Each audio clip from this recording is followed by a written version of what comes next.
வாசிக்கலாம். இன்றைக்கு தியானிக்கத்தக்கதாய் எடுத்துக்கொள்ளப்பட்ட வேத பகுதியும் சரி, இந்த வேத வார்த்தைகளும் கொஞ்சம் சவாலாக இருந்தது.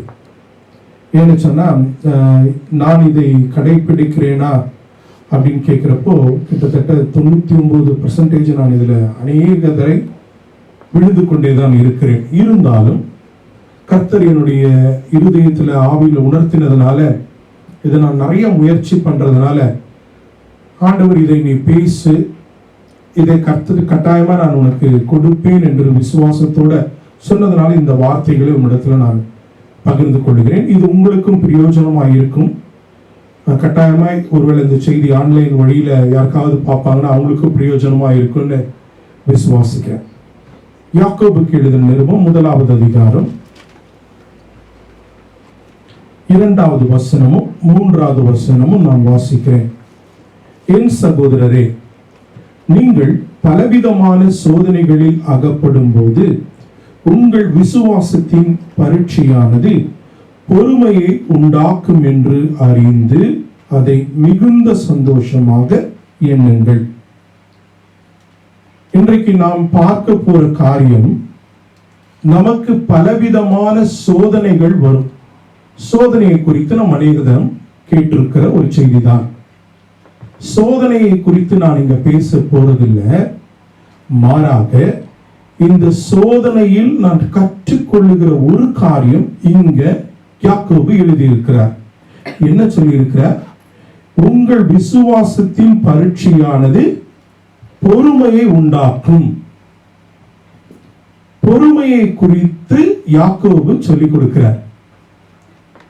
ஆவியானவர் உதவி செய்வாராக. பொறுமை நம்ம வாசிக்கும் போது ஏதோ சாதாரணமாய் இந்த வார்த்தையை நம்ம வாசிக்கலாம். பொறுமை ஒரு கிறிஸ்தவனுக்கு அவ்வளவு முக்கியமா அப்படின்னா ரொம்ப முக்கியம். ரொம்ப ரொம்ப ரொம்ப முக்கியம். மிக மிக ரொம்ப தேவைப்படுகிற கிறிஸ்தவ வாழ்க்கையில உங்களுக்கு எனக்கு இருக்க வேண்டிய முக்கியமான காரியம் பொறுமை. இத யாக்கோபு 12வது வசனத்துல ஒரு காரியத்தை சொல்றாரு. சோதனையை சகிக்கிற மனுஷன் பாக்கியவான், அவன் உத்தமன் என்று விளங்கின பின்பு கர்த்தர் தம்மிடத்தில் அன்பு கூறுவர்களுக்கு வாக்குத்தத்தம் பண்ணின ஜீவ கிரீடத்தை பெறுவான். இப்போ இந்த சோதனை, எனக்கு சோதனை வரும்போதுதான் எனக்குள் எவ்வளவு பொறுமை இருக்கிறது என்றது எனக்கு தெரியும். நல்லா விளங்கணும். நல்ல மெயின் சோதனை இல்லை, சோதனை வருதுனாலே எனக்குள்ள எவ்வளவு பொறுமை இருக்குதுன்றதான் எனக்கு தெரியும். இப்ப இந்த பொறுமை இல்லைன்னா என்னால சோதனையை தாங்கிக் கொள்ளுகிற சக்தி இருக்காது, பலன் இருக்காது. நம்ம நிறைய நேரங்கள் என்ன சொல்லுவோம், சோதனை வருது, பிரச்சனை வருது, பிரச்சனை வருதுன்னு சொல்லுவோம்.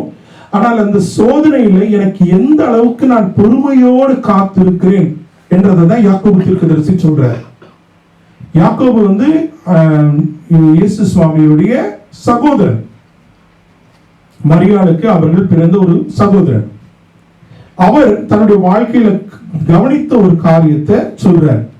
அப்போ இந்த காரியத்தை தியானிக்கிறதுக்கு முன்னாடி மிக முக்கியமான 2 காரியங்களை நாம் தெளிவாய் இருதயத்தில் வைத்துக் கொள்ள வேண்டும்.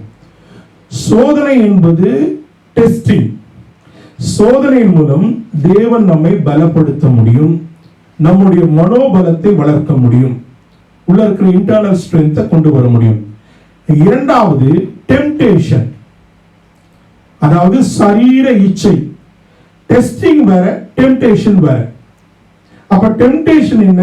சாத்தான் நம்மை குலைத்து விட, நம்முடைய தரிசனத்தை இழக்க, என்னை பாவத்திற்குள் தள்ள கொடுக்கிறது தான் டெஸ்டிங். இப்ப நம்ம தியானிக்க போறது டெஸ்டிங், டெம்ப்டேஷன் அல்ல. சாரி, நம்ம தியானிக்க போறது டெம்ப்டேஷன், டெஸ்டிங் அல்ல. இந்த டெம்ப்டேஷன்ல தான் அநேக நேரங்கள்ல நம்மை சுற்றி நடக்கிற காரியங்கள்ல நம்முடைய தரிசனத்தை இழந்து, நான் சோதிக்கப்படும் போது, நான் டெம்ப்ட் பண்ணப்படும் போது, நான் என்னை விட்டு விலகி போகிறது நான் அறிந்து கொள்ளுகிற முடிகிறது. அநேக நேரங்களில் ஜபத்துல போய் முழங்கால் போடும்போது எனக்கு புரிகிறது, என்ன இப்பதானே ஜெபம் பண்ண, இப்பதானே ஆண்டவர் ஒப்பு கொடுத்தேன், நான் இதுல கொஞ்ச நேரம் கொஞ்சம் பொறுமை காத்திருந்திருக்கலாமே, இதை நான் தாமதமாய் பேசி இருக்கலாமே, தாமதமாய் இதை நான் ஹேண்டில் பண்ணியிருக்கலாமே அப்படின்னு நிறைய நேரங்களில் என்னை குறித்து காரியங்கள் ஆண்டவர் சொல்லும் போது நமக்கு ஒரு காரியம் என்ன புரியலன்னா, நான் பொறுமையை இழந்து விட்டேன் என்றது புரியுறது இல்லை. எனக்கு பொறுமை போயிடுச்சு, எனக்கு ரொம்ப இம்பேஷண்டா இருக்கிறேன் நானு அப்படின்றது புரிந்து கொள்கிறது. வேதம் இதை நமக்கு ரொம்ப ரொம்ப தெளிவா சொல்லுது. ஏன்னா சோதனைகளையும் துன்பங்களையும் பொறுமையுடன் தாங்கி நிற்கும் ஒருவரின் விசுவாசம் அவர்களிடத்துலதான் விசுவாசம் காணப்படும். யார்கிட்ட விசுவாசம் அதிகமா இருக்கிறதோ அவர்களிடத்துல பொறுமை இருக்கும். யார் ஒருவர் அநேகம் தேவனை நம்பி இருக்கிறார்களோ, தேவனை மாத்திரம் நம்பி இருக்கிறார்களோ, அதாவது there is a difference between trust. ஏனோ தானோன்ற ட்ரஸ்ட் இல்ல, கம்ப்ளீட்லி ட்ரஸ்ட். ஆண்டவர் மாத்திரம் தான் செய்வார். அவங்களுக்கு தான் பொறுமை இருக்கும். அவங்களுக்கு தெரியும் கர்த்தர் எல்லாவற்றையும் நன்மைக்கு எதுவாய் மாற்றுவார். கர்த்தர் எல்லாவற்றையும் நன்மைக்கு எதுவாக மாற்றுவார். இந்த செய்தி எடுக்கும்போது எனக்கு நிறைய பேர் நம்ம சபையில் இருக்க ஒவ்வொருவருடைய முகங்களும் நீங்க என்கிட்ட ஷேர் பண்ணியிருக்கிறீங்க. உங்களுடைய பர்சனல் வாழ்க்கைகளை ஷேர் பண்ணியிருக்கிறீங்க, உங்க ஆவிக்குரிய வாழ்க்கைகளை ஷேர் பண்ணியிருக்கிறீங்க. அப்போ உங்களுடைய ஒருத்தரையும் நான் யோசிச்சு பார்த்தேன். உங்களுடைய வாழ்க்கை பயணத்துல இப்ப போய்கிட்டு இருக்கிற சூழ்நிலையில நீங்க யோசிச்சு பாருங்க. ஒவ்வொருவரா எடுத்தாலும் சரி, ஏபிள் ஷோபனா இருக்கிறாங்க, புனித் சிந்தியா இருக்கிறாங்க, ரெக்ஸ் பிரதர் அண்ட் சிஸ்டர்ஸ் அப்படின்னு இருக்கிறாங்க. இப்போ உங்களுடைய தேவைகள் வேற வேற இருக்கு. ஆனா உங்களுக்கு ஒரு சோதனை இப்ப போய் கொண்டிருக்கிறது. உங்களுக்கு ஒரு சோதனை கால ஆண்டவர் அனுப்பி கொண்டிருக்கிறார். இப்போ உங்க வாழ்க்கையில போகும்போது இந்த சோதனையில நான் என்ன ஸ்டெப் எடுக்கிறேன்றதுதான் ஆண்டவர் பார்க்கிறார். என்ன அடுத்த கட்டம் நான் எடுத்து வைக்கிறேன், இந்த கட்டத்துல பொறுமை இருக்கிறதா? எனக்கு பொறுமைனா ஏதோ ஒரு வார்த்தை பொறுமை கிடையாது. என்னுடைய மூளையை பயன்படுத்தி ஆண்டவரை பைபாஸ் பண்றேனா, என்னுடைய லைஃப் எக்ஸ்பீரியன்ஸை பயன்படுத்தி இது நடக்கல, இதுக்கு ஒரு பெட்டர் ஆப்ஷன் இருக்குதுன்னு பார்க்கிறேனா, இல்ல தேவனுடைய நேரம் வரும் வரை காத்திருக்கிறேனா? பிளஸி ஒரு காரியத்தை நமக்கு ஷேர் பண்ணாங்க. அவங்க ஷேர் பண்ணும்போது ஒரு காரியத்தை ரொம்ப அழகா சொன்னாங்க. என்ன சொன்னாங்க? கிளாஸ்ல இருக்கிற பிள்ளைங்க கேட்கல, போயிட்டாங்க. ஆனா அவர்களுக்குள்ள ஒரு வைராக்கியம் வந்துச்சு. என்ன வைராக்கியம் வந்துச்சு? ஆண்டவரை குறிச்சு கேட்கலையே, ஆனா ஜெபிக்க ஆரம்பிச்சாங்க. இப்போ இந்த ஜெபிக்கும் போது நம்ம ஒரு காரியத்தை, அதனாலதான் ஆண்டவர் சொல்றாரு மத்தேயுவில் எழுதும் போது, விதைக்கிறவன் விதைக்க புறப்படுகிறான், ஆனால் அது கனி தரும் வரையிலும் அவன் என்ன பண்ணிருக்கணும்? காத்திருக்க வேண்டும். அது எப்பனாலும் நடக்கும். அது 1 வருடம் ஆகலாம், 2 வருடம் ஆகலாம், 50 வருடம் கூட ஆகலாம். அப்ப நமக்கு என்னன்னா, என்ன ஆண்டவர் எவ்வளவு நாள் தான் இந்த சோதனையில போகணும்? யோசிச்சு பாருங்களேன். எத்தனை முறை நான் செபித்தாலும் இதே சோதனையில தான் இருக்கிறேன். நான் ஏதோ ஒரு வட்டத்துக்குள்ளே இருக்கிற மாதிரியே இருக்குது. என் வாழ்க்கையில ஒரு ஏதோ ஒரு மாற்றமே வந்த மாதிரி எனக்கு தெரியல ஆண்டவரே.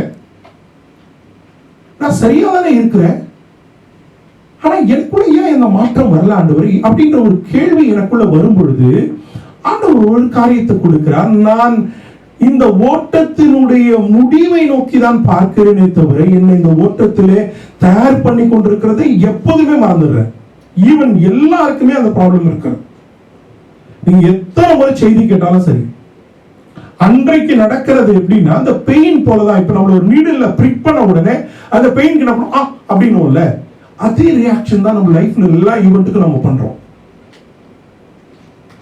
நம்ம யோசிக்கிறதே இல்லை. அது ஏதோ ஒரு கிரைசிஸ் வருது. Suddenly crisis arise. Immediately you want a resolution from the crisis. Immediately you call someone or you look for some help. அதுதான் நமக்கு நடக்கிற பெரிய டைவர்ஷன். நம்ம we are not fixed with the goal. God who deals with the crisis நம்ம சொல்றோம்ல. இப்போ உடம்பு சரியில்லை, மாத்திரை எடுக்கிறது நல்லது, டாக்டர் போய் பார்க்கறது சரியான புரோட்டோகால், நம்ம எல்லாத்தையும் பண்றோம்.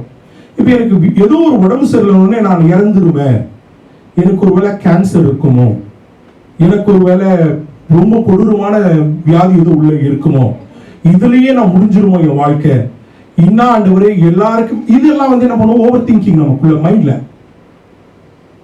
இப்படி இது என்ன பண்ணுவோம்னா, ஒருத்தர் கிட்ட விடாம உடனே ஒண்ணு சின்ன பசங்களா இருந்தா அம்மா அப்பாக்கு ஃபோன் பண்ணுவோம், இல்ல மனைவி இருந்தா மனைவி கிட்ட சொல்லுவோம், கணவர் இருந்தா கணவர் கிட்ட சொல்லுவோம், இல்ல மாறாக என்ன பண்ணுவோம், யாராவது வெல்விஷர் இருந்தா கூட இருக்கிறவங்க கிட்ட, சிஸ்டர்ஸ் கிட்டயோ பிரதர்ஸ் கிட்ட சொல்லுவோம்.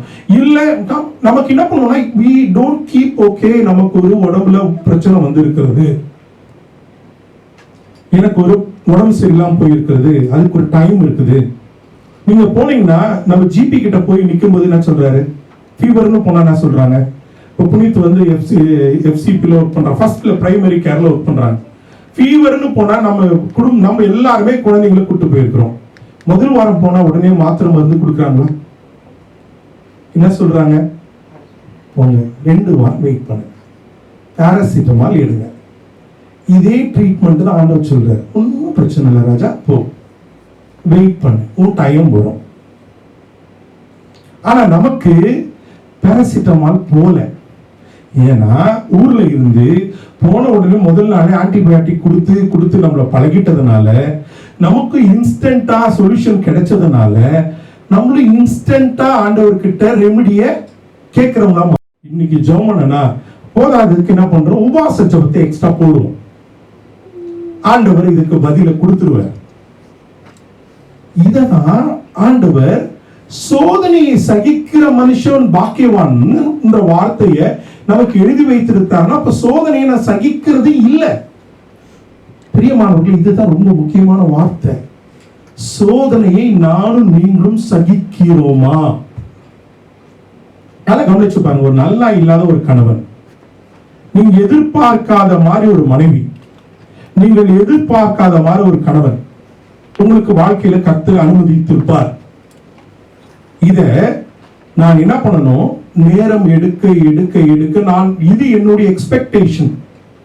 என் எக்ஸ்பெக்டேஷன் எப்படினாலும் இருக்கலாம், தவறே கிடையாது, பாவம் கிடையாது. நான் பென்ஸ் கார் எப்படினாலும் எதிர்பார்க்கலாம், BMW கார் கூட எதிர்பார்க்கலாம். ஆண்டவர் அம்பாசிடர் கார் தான் கொடுத்திருப்பாரு. இப்ப என்ன, இந்த அம்பாசிடர் காருக்கு நான் என்ன பழக்கிக்கிறதுக்கு தான் தேவன் எதிர்பார்க்கிறார்.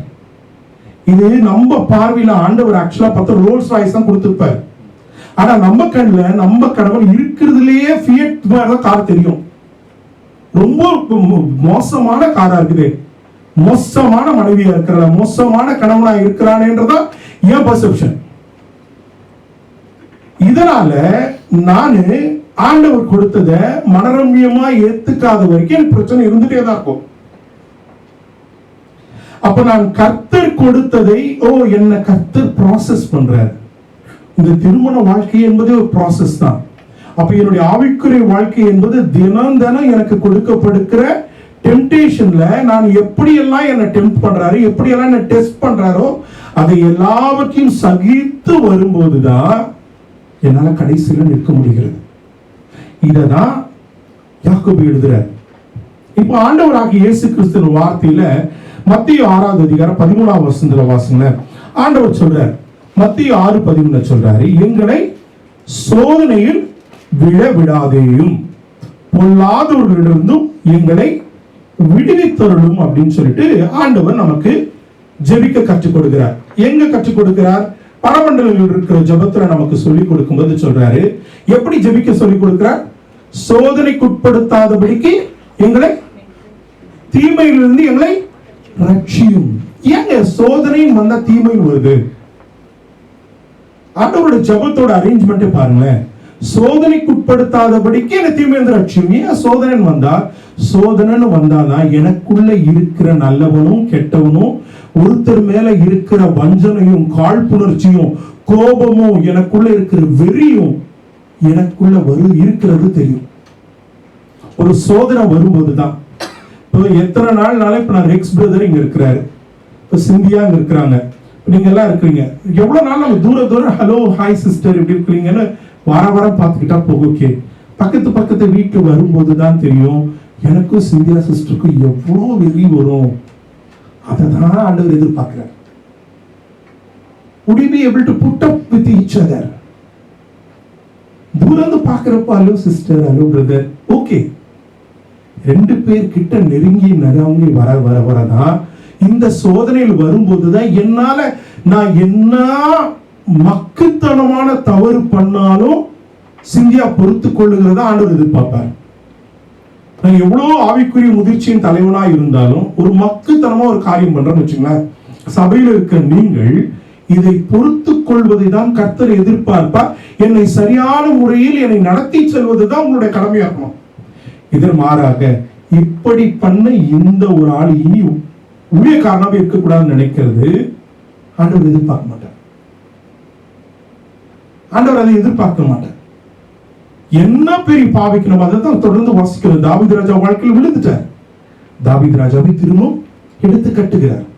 அவனுக்கு சரியான வார்த்தையை சொல்ல ஒரு தீர்க்கதரிசி அனுப்புகிறார். அப்ப என் கூட இருக்கிற நல்ல நண்பர்களோ, என் கூட இருக்கிற சக விசுவாசிகளோ, நான் தவறான பாதையில செல்லும் போது, நான் தவறான காரியத்தை பண்ணும்போது பொறுமையோடு என்னை நீங்கள் கையாடல் செய்தால் மாத்திரமே, என்னை ஹேண்டில் பண்ணா மாத்திரம்தான் என்னுடைய ஆத்மாவை நீங்கள் பாதுகாக்க முடியும். இது எனக்கு மாத்திரமல்ல, எல்லாருக்கும் இதேதான்.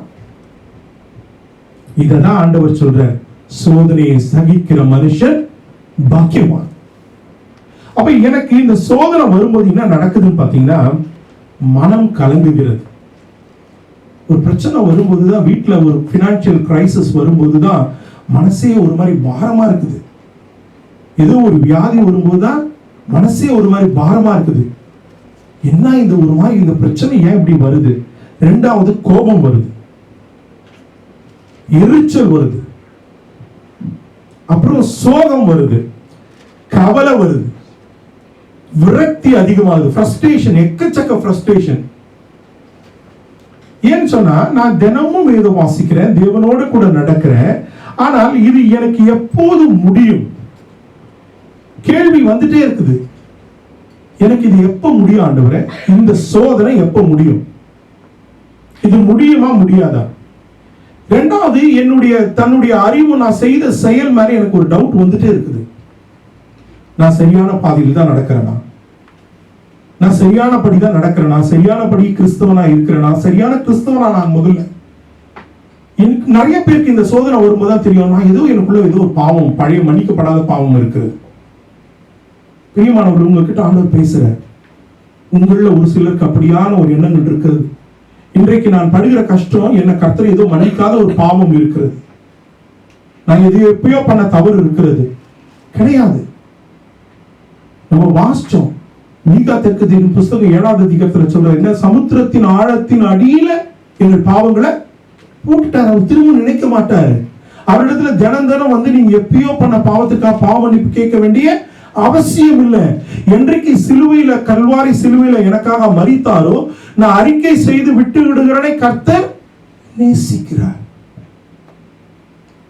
சோதனையில நான் ரொம்ப புரிஞ்சு கொள்ள வேண்டிய முக்கியமான ஒரு காரியம் தான். அப்போ இயேசு கிறிஸ்து வேதனைகளை, சோதனைகளை நம்ம எப்படி மேற்கொண்டார்ன்றதுக்கு ஒரு சில உதாரணங்களை பார்த்து இந்த செய்தியை நான் முடிக்க விரும்புகிறேன். வேதத்தின் பரிசுத்தாவியினுடைய வெளிச்சத்துல பாருங்க. ஆண்டவராக இயேசு கிறிஸ்து 3 தடவை சோதிக்கப்பட்டார். இது நம்ம மத்தேயு 4வது அதிகாரம் 1வது வசனத்திலிருந்து 11வது வசனம் வரையிலும் வாசிக்க பார்த்திருக்கோம். இப்ப ஆண்டவராக இயேசு கிறிஸ்து சோதிக்கப்பட்ட போது, டெம்ப்டட் பண்ணப்பட்ட போது, அவரை குத்தல, அவரை உடைக்கல, அவரை அடிக்கல, அவரை நொறுக்கல. ஆனா சைக்கலாஜிக்கலா அவருக்கு எல்லா விதமான ப்ராப்ளமும் வந்துச்சு. என்னென்ன ப்ராப்ளம் வந்துச்சு? அவருக்கு ஹங்கர் இருந்தது. he was very very very thirsty. பயங்கர பசி. ஏன்? 40 நாள் உபவாசம் இருந்தார். அப்ப 40 நாள் ஒரு மனுஷன் தனியா சாப்பிடாம இருக்கிறானா, அந்த மனுஷனுக்குள்ள, சாதாரண மனுஷன், உங்களுக்கு எனக்கும் ஒரு நாள் சாப்பிடலனாலும், எனக்கு உண்மையாவே சொல்றேன், நான் அதை தான் சொல்றேன். இந்த செய்தி எடுக்கும் போது என்னை குறித்து 99% விழுந்து விடுவேன்னு சொன்னது காரணம், எனக்கு சாப்பாடு நேரத்துக்கு இல்லைன்னா என்ன உண்மையாவே பொறுமையை இழந்து போறதுல எனக்கு அவ்வளோ வெட்கமா இருக்கும். அது என்னால ஹேண்டில் பண்ணவே முடியலையே. ஒரு பசி, டைமுக்கு சாப்பாடு இல்லைன்னா அவ்வளோ கோவம் வரும். அப்ப அதுதான் நான் யோசிச்சு பார்க்கிறப்போ, ஒரு சாப்பாடு, ஒரு பொறுமை இல்ல, ஒரு காரியத்தை நடக்கிற வரைக்கும் எனக்கு பொறுமை காக்க முடியல. இன்ன அப்ப ஆண்டவர் 40 நாள் உபவாசமா இருந்தாரு. 40 நாள் உபவாசமா இருந்த போது பிசாசு வந்து சொல்றான், இந்த கல்லையும் நீ என்ன பண்ணு, அப்பமாக்கி சாப்பிடுங்கப்போ ஆண்டவர் என்ன சொன்னாரு, ஒருவன் அப்பத்தினாலும் அல்ல, என்னது வார்த்தையின் இல்லம்மா, அப்பத்தினாலும் அல்ல பலத்தினாலும் அல்ல, தேவனுடைய வார்த்தையில் வருகிற ஒவ்வொரு வார்த்தையினாலும் பிழைப்பான். அப்ப எனக்குள்ள அந்த வார்த்தை நிரம்பி இருக்கும் போது அந்த சோதனை நேரத்துல இட்ஸ் ஓகே ஆண்டவரே. ஷாதராக் மேஷாக் ஆபேத்நேகோ யோசிச்சு பாருங்களேன். 3 பேரை எரிகிற 7 முறை அதிகமாய் இருந்த அக்னிக்குள்ள போடுறான். 7 முறை அவ்வளவு பெரிய அக்னி, அது லைவா ஒருத்தர் உயிரோடு உள்ள தள்ள போட போது அந்த சோதனை எப்படியான ஒரு சோதனையா இருந்திருக்கும். அவர்கள் ஒண்ணு கெட்ட வார்த்தையில திட்டி இருக்கலாம். நான் அப்படிதான் பண்ணியிருப்பேன். பரிசுத்தவான்களை குறித்து நான் பேசல, என்ன குறிச்சு நான் சொல்றேன். ஆத்திரத்துல கெட்ட வார்த்தையில திட்டி இருப்பேன், ஆத்திரத்துல சண்டை போட்டிருப்பேன், ஆத்திரத்துல எப்படியா செயினை உடைச்சிட்டாவது வெளியில போகணும் முயற்சி பண்ணியிருப்பேன். இத்தனை வருஷம் ரட்சிக்கப்பட்டு 25 வருடங்களுக்கு மேல ஊழியக்காரனா இருந்தாலும் எனக்கு இன்னைக்கும் ஒரு பெயின் வந்தா இது எனக்குள்ள வருகிற ஒரு கவலைக்கிடமான நிலைமை. பொறுமையா சகிக்கிறது இல்ல. ஷாத்ராக் மேஷாக் ஆபேத்நேகோ எவ்வளவாய் தன்னை சரியான முறையில செயல்படுத்தி இருந்து என்னை அவங்க ஒழுங்குபடுத்தி இருந்திருந்தார்கள் என்றா, நீங்க அந்த அக்னி சுவாலைக்குள்ள அவங்க போறதுக்கு தன்னை ஆயத்தப்படுத்தி இருப்பாங்க. எவ்வளவு பெரிய முக்கியமான ஒரு காரியம். இதை நீங்க நம்ம ரொம்ப ரொம்ப யோசிச்சு பார்க்கணும். தானியேலை சிங்க கபில போடுறதுக்கு தைரியம் தேவை கிடையாது, தேவன் மேல இருக்கிற நம்பிக்கை, விசுவாசம். சிங்க கபில தானியேலை போடும்போது நமக்கு யோசிச்சு பாருங்க, எந்த மிருகம் நம்மளை கடித்து கொதரும் நினைச்சிருந்தா எவ்வளவு அவனுக்குள்ள மனக்லேசம் எவ்வளவு அடைஞ்சிருக்கும் பாருங்க. அப்ப ஆண்டவராகிய இயேசு கிறிஸ்து அப்படியாக பிசாசால சோதிக்கப்படும் பொழுது தன்னை விட்டு கொடுக்கவில்லை. இரண்டாவது பேதுருவை குறித்து நம்ம வாசிக்கிறோம். லூக்கா எழுதின சுவிசேஷத்துல 22வது அதிகாரம் 31-32. அப்ப ஆண்டவர் சொல்றாரு, சாத்தான் உன்னை கோதுமை போல சுத்தி செய்ய அனுமதி கேட்டார். பின்னர் ஆண்டவர் சொன்னார், நான் அதற்கு அனுமதி கொடுத்துட்டேன்ப்பா. அப்ப ஆண்டவர் அவருக்கு பேதுரு உடனே சொல்றாரு, ஆண்டவர் நீங்க எங்க போனாலும் நான் வருவேன். அப்ப ஆண்டவர் சொல்றார், சேவல் கூவதற்கு முன்னே 3 தரம் என்னை நீ மறுதலிப்பாய். பேதுரு மறுதலிச்சிட்டார். பேதுரு மறுதலிச்சேன்னு உணர்ந்த உடனே என்னுடைய டெஸ்ட்ல நான் ஃபெயில் ஆயிட்டேன் அப்படின்னு உடனே லூக்கா 22:62 வாசிச்சு பாருங்க. பின்னர் பேதுரு மனம் கசந்து அழுதார். அப்ப இந்த சோதனையில நான் விழுந்து விட்டேன் என்பதை உணர்ந்து கொள்ளும் பொழுதுதான், நான் சோதனையில விழுந்துட்டேன்றப்போ there is a repentance, there is a forgiveness from God. Just because he prayed and he wept bitterly, he wept bitterly. மனசுல இருந்து அந்த மன்னிப்பு அவருக்குள்ள தானாய் வருகிறது. பேதுரு விழுந்துட்டார், திரும்ப ஒரு வாய்ப்பு. ஆனா யூதாஸ் இதே காரியத்தை பண்ணுகிறார். யூதாசு தன்னை மாய்த்துக் கொள்ளுகிறான். அவனுக்கு சோதனை வந்தது. எப்படி வந்தது? பணத்தினால வந்தது. அவன் டெம்ப்ட் பண்ணான் பிசாசு. 30 வெள்ளி காசை கொடுத்து டெம்ப்ட் பண்ணான். விழுந்துட்டான், பரவாயில்ல. ஆனா விழுந்த யூதாசுக்கு ஆண்டவராக இயேசு கிறிஸ்துல எனக்கு பாவ மன்னிப்பு உண்டு என்ற ரகசியம் தெரியாம போயிடுச்சு. நம்ம 2 கொரிந்தியர் 12வது அதிகாரத்தில் 7-9 வசனங்களை வாசிக்கிறோம். அவருக்கு சரீரத்துல ஒரு முள் கொடுக்கப்பட்டிருந்தது. அவரை பிசாசானவன் சோதிக்கத்தக்கதாய் அதை என்னை கொட்டுகிற சாத்தானினுடைய தூதனாய் இருந்தது என்று வசனம் எழுதி இருக்கிறது. ஆனா பவுல் சொல்றாரு, அவருக்கு இருந்த மாம்சத்துல தேவன் அவனை பார்த்து சொல்றாரு, உன் பலவீனத்திலே என் பலன் பூரணமாய் விளங்கும், என் கிருபை உனக்கு போதும். சோதனையில் கடந்து போறது எவ்வளவு கஷ்டம்.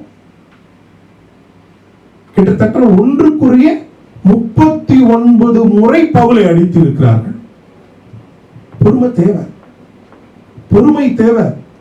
அடி வாங்குறது சாதாரணமான விஷயம் கிடையாது. ஒரு ஊழியக்காரனா இருந்து உங்களை ஒருத்தர் இன்சல்ட் பண்ணா கூட தன்னை பொறுமையாய் பார்த்து கொள்ளுகிறது ரொம்ப ரொம்ப ரொம்ப கஷ்டம். என்னோடு கூட சேர்ந்து திருப்புங்கள். ஆண்டவராகிய இயேசு கிறிஸ்து அவர் எவ்வளவு பொறுமையா இருந்தார்ன்றதுக்கு பேதுரு ஒரு காரியத்தை நமக்கு எழுதி வைத்திருக்கிறார். நம்ம ரொம்ப பரிச்சயமான ஒரு காரியம் தான் 2 பேதுரு.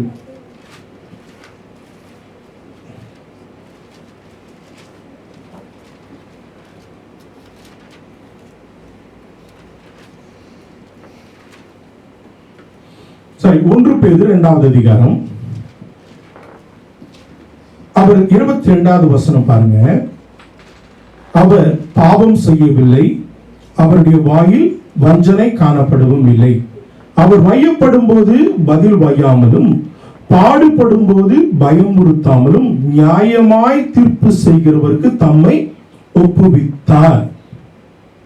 எவ்வளவு பெரிய பொறுமை! ஒரு ஸ்லாட்டர் கோட் போல அவர் தன்னை அவ்வளவு பொறுமை. இன்னும் ஒரு கொடுமை என்ன தெரியுமா? கல்வாரி சிலுவையில் ஆண்டவர் இருக்கிறார். லூக்கால நீங்க அதை வாசிக்கலாம். எல்லாரும் பார்த்து அவர் கேலி பண்றாங்க. எல்லாரும் பார்த்து அவர் கேலி பண்றாங்க. கேலி பண்ணும்போது உன்னை நீ காப்பாத்துவ ரட்சித்துப்பன்னு சொன்னீங்க, நீ கொஞ்சம் சிலுவையிலிருந்து கீழே இறங்கி வாங்க. எவ்வளவு பெரிய அவமானம்! பிசாசுகளினுடைய தலைவனே என்றாங்க. அவர் பொறுமை காக்காம இருந்தாருன்னா அவரால் கொண்டு போக முடியுமா? எவ்வளவு பெரிய பொறுமை தேவைப்படுகிறது! அதை விட சோதனையா நம்ம சந்திச்சிட்டோம். ஆண்டவர் எவ்வளவு அழகா நமக்கு சொல்லிக் கொடுக்கிறார் பாருங்களேன். நம்ம இதுல இருந்து கற்றுக்கொள்ள வேண்டிய ஒரு காரியம் என்னன்னா, பேதுரு தவறினாலும் பரிதாபத்துடனே மனம் திரும்பினார். யூதா தவறினதும் தன்னைத்தானே அழித்துக் கொண்டார். யூதாஸ் ரொம்ப முக்கியமான ஒரு காரியம். தேவன் என்ன பண்றதுல நம்மை எப்பொழுது சோதிக்க நம்மை ஒப்பு கொடுக்கிறதே கிடையாது. ஏன்னு சொன்னா நம்ம வாசித்த அதே அதிகாரத்துல திருப்புங்க. தேவன் நம்ம எப்பொழுதும் பொல்லாங்கினால் சோதிக்கிறவர் அல்ல. 13வது வசனம் வாசிங்க. சோதிக்கப்படுகிற எவனும் நான் தேவனால் சோதிக்கப்படுகிறேன் என்று சொல்லாதிருப்பானாக. தேவன் பொல்லாங்கினால் சோதிக்கப்படுகிறவர் அல்ல, ஒருவனையும் அவர் சோதிக்கிறவர் அல்ல. இதுதான் சொன்ன டெம்ப்டேஷனுக்கும் டெஸ்டிங்க்கும் வித்தியாசம். ஆண்டவர் நம்மை டெஸ்ட் பண்ணுவாரு, டெம்ப்ட் பண்ண மாட்டார். பிசாசு மாத்திரம்தான் ஒரு அரைகுறையான உடம்பு போட்டு உட போட்டு ஒரு பொண்ணை கொண்டு வந்து நிறுத்துவான், நிறைய பணத்தை கொண்டு வந்து நிறுத்துவான், நிறைய புகழை கொண்டு வந்து உங்க பக்கத்துல வைப்பான், நிறைய உங்களை பெருமை பேசுறவங்க உங்க பக்கத்துல கொண்டு வந்து வைப்பான். உங்களை சுற்றி எல்லாமே மேன்மையான காரியத்தை உங்களை சுற்றி வைக்கிறவர் பிசாசு மாத்திரம்தான். இதுல எதுல நான் ஈர்க்கப்பட்டு போவேன்? ஆண்டவராகிய இயேசு கிறிஸ்து சோதிக்கப்பட்டதும் 3 காரியங்கள். முதலாவது சோதிக்கப்பட்டது என்ன? அப்பம், சரீரத்துக்கு என்னவானது. 2வது சோதிக்கப்பட்டதுன்னா நீ போயிட்டு உன்னை ஆண்டவர் டெஸ்ட் பண்ணிப்பாரு, மேல இருந்து கீழே குதிங்க, உங்களை ஆண்டவர் காப்பாற்றுவார். 3வது காரியம் உப்பரிகின் மேல கொண்டு போய் நிறுத்தி இந்த உலகத்தினுடைய எல்லா ஐஸ்வர்யத்தையும் கொடுத்துற கீழே. இப்படிதான் டெம்ப்ட் பண்ணுவோம் நம்மள பிசாசு. இப்படிதான் உங்களை கொண்டு உங்களை ஒரு ஹாப்பியான ஒர்க்ல இருக்க விட மாட்டான். நீங்க ஒரு ஒர்க்ல இருக்குன்னு வச்சுங்களேன், நிறைய நாள் தொடர்ந்து வேலை செய்யறப்ப இதோட பெட்டர் ஜாப், இதோட பெட்டர் சேலரி, இதோட பெட்டர் பர்க்ஸ். நமக்கு ஆல்ரெடி ஆண்டவர் நல்ல கார் கொடுத்திருப்பார். நான் அந்த தவறை பண்ணியிருக்கிறேன், நான் வெட்கப்படல அறிக்கை பண்ணுகிறது. ஒரு கார்ல நான் கண்டென்ட் கிடையவே கிடையாது, காரை மாத்திட்டே இருக்கிறது. கர்த்தர் கொடுத்திருக்கிறது எனக்கு போத ஆண்டவரே, இந்த இடம் எனக்கு போத ஆண்டவரே, நானா எனக்கு இதுதான் ஆண்டவர் சொல்றாரு. எப்படின்னா அவன் தன் தன் சுய இச்சையினாலே இழுக்கப்பட்டு சிக்கொண்டு சோதிக்கப்படுகிறான். அப்பொழுது நான் தேவனை குறை சொல்ல இடமில்லையே. அப்ப நான் பண்ற தவறுனாலதான் நான் சோதிக்கப்படுகிறேன். அப்ப நான் காரணம். அப்ப தேவன் எனக்கு பொறுமையை தருகிறார். நீ எப்ப பொறுமையோ தேவனிடத்திலிருந்து வரும் என்று சொன்னால் அதோடு கூட உங்களுக்கு பொறுமையும் கர்த்தர் கற்றுக் கொடுப்பார். சரி, இப்ப இதெல்லாம் கேட்டோம். இத மேற்கொள்ள 3 முக்கியமான காரியம் இருக்கிறது. என்ன தெரியுமா? முதலாவது காரியம் ஜெபம். இரண்டாவது காரியம் ஜெபம். மூணாவது காரியம் ஜெபம். ஜெபம் மாத்திரம்தான் உங்களை இந்த சோதனையிலிருந்து உங்களை மேற்கொள்ள கிருபை பாராட்டும். ஜெபம் இல்லாத கிறிஸ்தவன் பலம் இல்லாத கிறிஸ்தவன். ஜெபம் இல்லாத வீடு கூரை இல்லாத வீடு. ஒருத்தரோட வாழ்க்கையில பிரேயர் இல்லைன்னா, if you don't kneel before God, you will be really, உங்களுடைய வாழ்க்கை சின்ன பின்னமா போறதை நீ உங்க கண்ணே பார்க்கலாம். முழங்கால் போட்டு நீ ஜெபம் பண்ணலனா, முழங்கால் போட்டு children, I am telling you also, if you are not praying daily, if you are not kneeling down and praying, if you are not reading the scriptures, you may be playing PlayStation games like this and that, talking about Spider-Man, cars, all those things are okay. But how many times you are praying hard? How many times you are kneeling down before the God? Seeking with fearful eye, how many times you are praying? How many times? Only exam varumbodhu are you praying?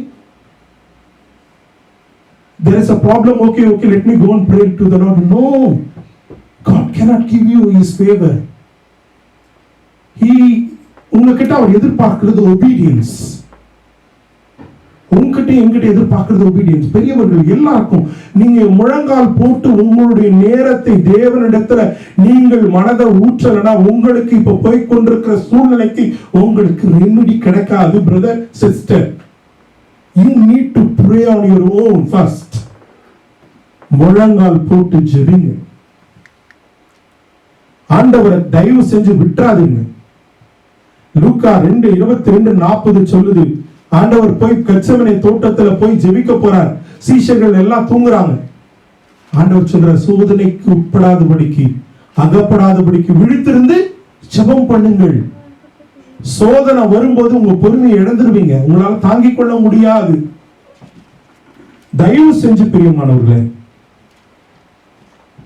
இயேசுவை போல தங்களை குற்றம் சாட்டினவர்கள் மத்தியிலேயும் பொறுமை காத்தார். தங்களை இகழ்ந்தவர்கள் மத்தியிலேயும் பொறுமை காத்தார். தங்களை தூஷித்தவர்கள் மத்தியிலேயும் பொறுமை காத்தார்.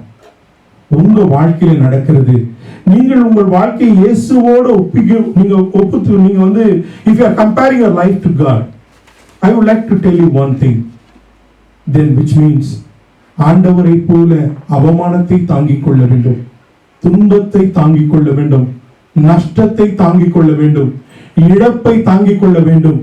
தேவன் உங்களை கொண்டு பெரிய காரியங்களை செய்வார்.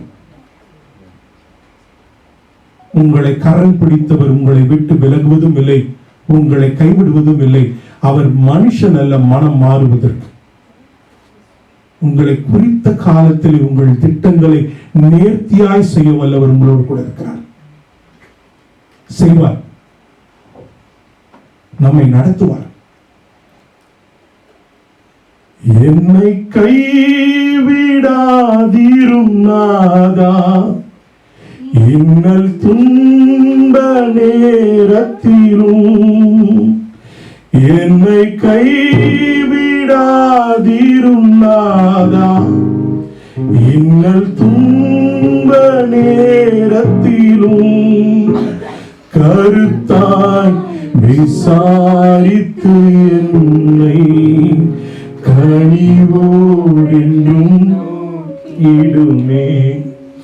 கரித்தாய் விசாரித்து என் கனிவோடு என்னை நடத்திடுமே. திருப்பாதும் நம்பி வந்தே,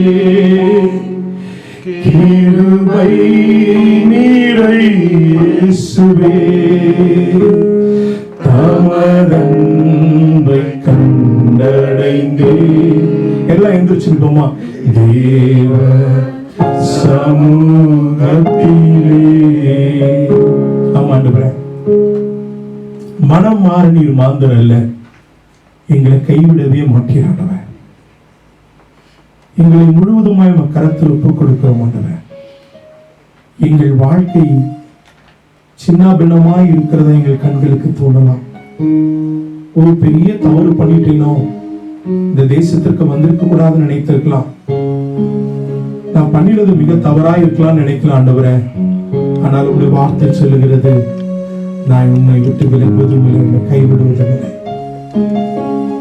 மகனே மகளே, நீர் என்ன மட்டும் விட்டுறாத. உன் வாழ்க்கையில் என்ன துன்பம் வந்தாலும் என்னை விட்டுறாத. நான் உன்னை கொண்டு போய் சேர்க்க வேண்டிய இடத்துல சேர்ப்பேன். நீ அநேகருக்கு பிரயோஜனமுள்ள பாத்திரமா இருப்பான் அப்படின்னு ஆண்டவர் சொல்றேன். அன்பின் பிதாவே, இந்த செய்திக்காக நன்றியோடு துதிக்கிறோம் ஆண்டவரே. எங்களுக்கு இன்னும் பெருமையை கற்றுக் கொடுங்கப்பா. எங்கள் சத்தியத்தை இழந்திடாதபடிக்கு எங்களை தாழ்த்தி கருத்தில் ஒப்புக் கொடுக்கிறோம். இயேசு என்ற வல்ல நாமத்தில் ஜெபிக்கிறோம் நல்ல பிதாவே. ஆமென், ஆமென்.